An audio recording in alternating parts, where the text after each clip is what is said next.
बिस्मिल्लाहिर्रहमानिर्रहीम। अस्सलामुअलैकुम। Welcome to my channel and welcome to my new video. जहाँ रहें खुश रहें, हैप्पी रहें। आज मैं आप लोगों के लिए बहुत ही आसान और बहुत ही मज़ेदार सरसों के साग की रेसिपी लेकर आई हूँ। ये सर्दियों की ख़ास रेसिपी है। ये सरसों का साग इतना डिलीशियस और टेस्टी बनके तैयार होता है कि इस रेसिपी को आप एक बार बनाएंगे तो दोबारा बनाने पर मजबूर हो जाएंगे। और बिल्कुल ट्रेडिशनल रेसिपी मैं आप लोगों के साथ शेयर करूंगी। तो आइए इस मज़ेदार सी रेसिपी को बनाना स्टार्ट करते हैं।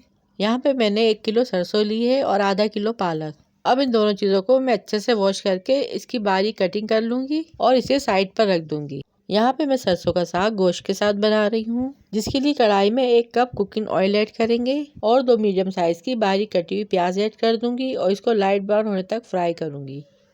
फिर इसके अंदर मैं हाफ केजी चिकन ऐड करूंगी और कुछ सेकंड के लिए चिकन का कलर चेंज हो जाने तक इसे फ्राई करूंगी। फिर 2 टेबल स्पून अदरक और लहसुन का पेस्ट ऐड करूंगी, मिक्स करेंगे। फिर इसमें कुछ मैं स्पाइसी मसाले ऐड करूंगी। 1 टेबल स्पून नमक, 1 टीस्पून जीरा, हाफ टी स्पून पिसा गरम मसाला, 1 टेबल स्पून पिसा धनिया, 1.5 टेबल स्पून पिसी लाल मिर्च, 1 टीस्पून हल्दी, 1 टीस्पून कुटी लाल मिर्च। ये सारे मसाले हम चिकन में ऐड करेंगे और इसकी अच्छे से भुनाई कर लेंगे। भुनाई करने के बाद इसमें 2 गिलास पानी ऐड करेंगे, अच्छे से मिक्स करेंगे।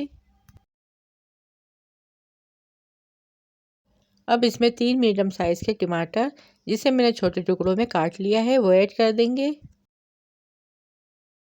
अब इसे मिक्स करेंगे और ढककर चिकन गल जाने तक पकाएंगे।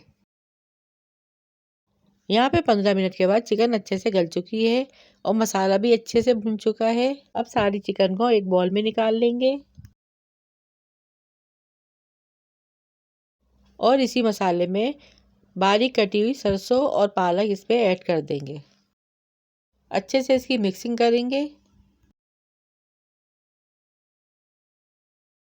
मिक्स करने के बाद इसमें 2 बड़े साइज के आलू, जिसे छोटे टुकड़ों में मैंने काट लिया है, वो ऐड कर देंगे। आलूओं को पालक में और साग में अच्छे से मिक्स करेंगे और 1 गिलास पानी ऐड करेंगे और इसे ढक के पालक और साग मीडियम फ्लेम पर सॉफ्ट हो जाने तक पकाएंगे। पालक और साग को सॉफ्ट होने में 15 से 20 मिनट लगे थे। अब चमचे की मदद से पालक और साग की अच्छे से घुटाई कर लेंगे और जब इसकी अच्छे से भुनाई हो जाएगी तो जो गोश्त हमने भुना हुआ निकाला था वो ऐड कर देंगे और इन सब चीज़ों को आपस में अच्छे से मिक्स कर लेंगे। अब इसमें 4 से 5 हरी मिर्चें ऐड करेंगे, 2 हरी मिर्चें कट करके ऐड करेंगे। अब 5 मिनट के लिए धीमी आंच पर इसे रख देंगे और उसके बाद चूल्हे का फ्लेम ऑफ कर देंगे। अब 5 मिनट के बाद बहुत ही मज़ेदार, बहुत ही डिलीशियस सरसों का साग तैयार है, जो बहुत ही मज़ेदार और जायकेदार बनके तैयार हुआ है। इस साग को आप मक्के की रोटी, चावल की रोटी और चपाती के साथ खाएं, ये बहुत ही मज़े का लगेगा।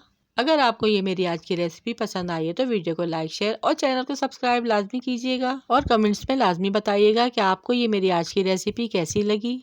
रखिएगा अपने प्यारों का ढेर सारा ख्याल, दुआओं में याद कीजिएगा। Thanks for watching. अल्लाह हाफिज़।